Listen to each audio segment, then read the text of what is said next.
I'm pleased now to introduce our first guest on the program, Dr. James Lowe, manager of the Museum of Healthcare. Welcome to Senior-Scope, Dr. Lowe. Murray, thank you very much. It's a pleasure to be here. Now, before we start talking about the museum, would you give our viewers just a very brief background about you so they know a little bit about Dr. Lowe? Well, I was very fortunate in 1965 to come from the University of Toronto to Kingston and then Queen's University, and to be part of the Department of Obstetrics and Gynecology at Queen's University since that time. It's been a great joy to me to be in this community, and Queen's University has been very kind to me. And I'm sure that's mutual, and they would say they're very happy to have you here. And you were the head of the department, were you not? That is correct, when I came, yes. Now, let's get to the Museum of Healthcare. Give us some background, when it started, a little bit of the history. Right. Well, the Museum of Healthcare, the planning for the museum began in 1988, and the acquisition of our collection began in 1991. And there was a good deal of planning, and in the course of that planning, what was determined was that there was not a mission-specific Museum of Healthcare in Canada, and that seemed to be a great deficiency. So we were encouraged to pursue the development of the museum, but it was clear it had to be developed as a nonprofit corporation. And so it is really a community initiative, and we have our own board chaired by Don Neal, who is really responsible for the museum.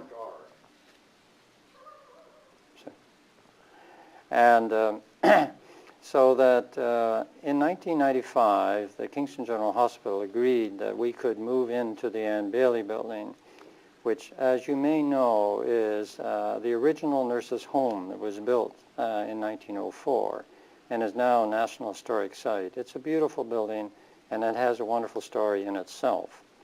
And since then, the museum has been developing steadily each year, and we have primarily the mission of preserving the legacy of healthcare as it has developed in Canada. And our second objective is to enhance public understanding about the history and science of healthcare as it has evolved in this country over a long period of time. And there have been a lot of changes, needless to say, over that time if you go back to the start of healthcare in this country and where we are now. There's no question that is true. We benefit from our legacy every day. For example, in regard to the recent SARS epidemic this summer, all the principles in regard to isolation and quarantine were principles that were learned by this community and elsewhere in the world throughout the 19th century. And the importance of how we deal with problems of that kind have been established really by those who have gone before us.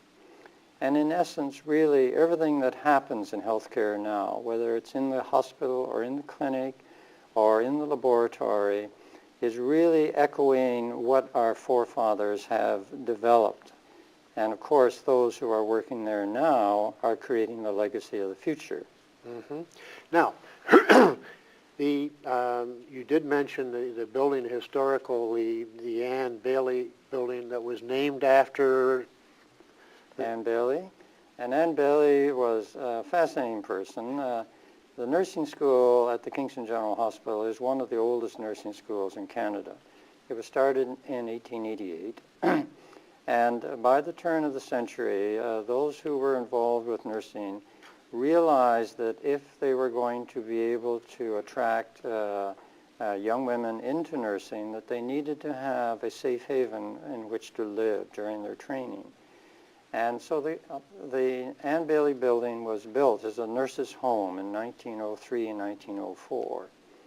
It is the oldest extant nursing home in Canada, and it has been recognized by the Historic Sites and Monuments Board as an expression of the importance of nursing education in the development of the nursing profession as we know it today. It's a remarkable facility in itself and a beautiful building. Yeah, it is. It's a spectacular building. And I just had an opportunity for the first time to see a little bit about it and to go through the museum, and you were kind enough to help us out there considerably. It's a spectacular museum, and perhaps you could tell our viewers, because there's, if I recollect correctly, 5 different segments, so to speak. Yes, our objective is really to help the public at large to understand the evolution of healthcare. And it's really based on the simple principle: if we understand where we've come from, we have a much better appreciation of where we are today. And we do this in a number of ways. We have public programs, and we develop exhibits.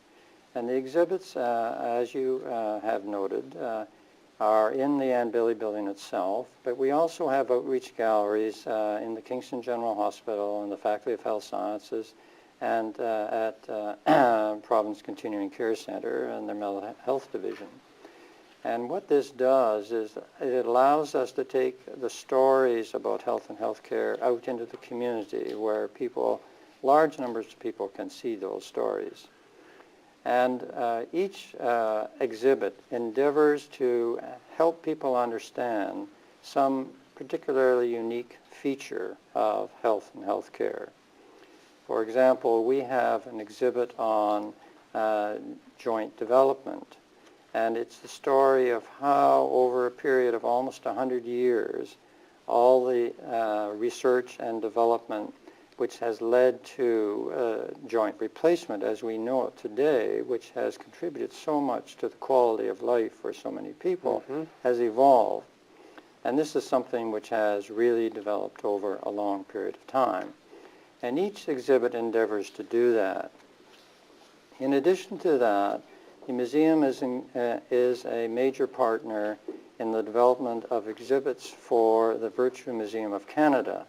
And as you may know, the Virtue Museum of Canada is becoming the cultural window of the world for Canadian culture.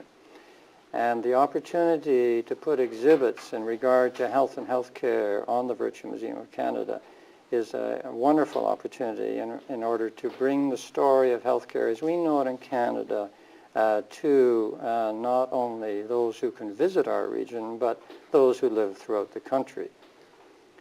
And then finally, we are very committed to the development of outreach educational programs for elementary and secondary school students.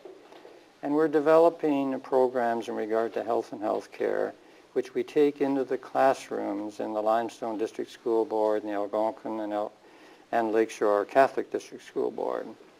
And these are now providing programs for grade 3 to grade 8, which tell a great story about different aspects of healthcare, which we hope will help students be better citizens in the future in regard to healthcare, and of course encourage some of them to participate in careers. Right, and I'm sure you must have probably tours where the students come in to see the museum. We have tours. We conduct tours in the museum for those who request it. At the present time, as far as the schools are concerned, yes, some do come in.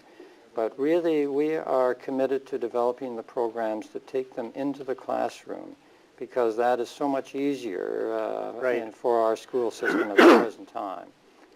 Now, you have a website, and hopefully it will come up on the screen shortly, so if people want to go on your website and find out more information, and it's on the screen right now for our viewers, and also a phone number that they can phone if they want more information. It's a very interesting museum, and I, for one, could not see enough in one visit. You just really have to go back. It blew me away to see the size of the X-ray tube that's there when you see how much progress we've made there. I want to thank you sincerely for coming on the show. Can you just briefly tell our viewers where the museum is located? Yes, the museum is in the Ann Bailey building, which is on the property of the Kingston General Hospital. If one simply drives toward the lake from Stewart Street down George Street, you will see a beautiful limestone building on your right, and on the wall is our name, the Museum of Healthcare at Kingston. And the visiting hours are Monday to Thursday? 10 to 4, is that correct? During the winter, we are Tuesday to Friday, 10 to 4. In the Terrific. summertime, Tuesday to Sunday from 10 to 4. Thank you very much for being on the program. I urge all our viewers to take the opportunity of going to this very fascinating museum.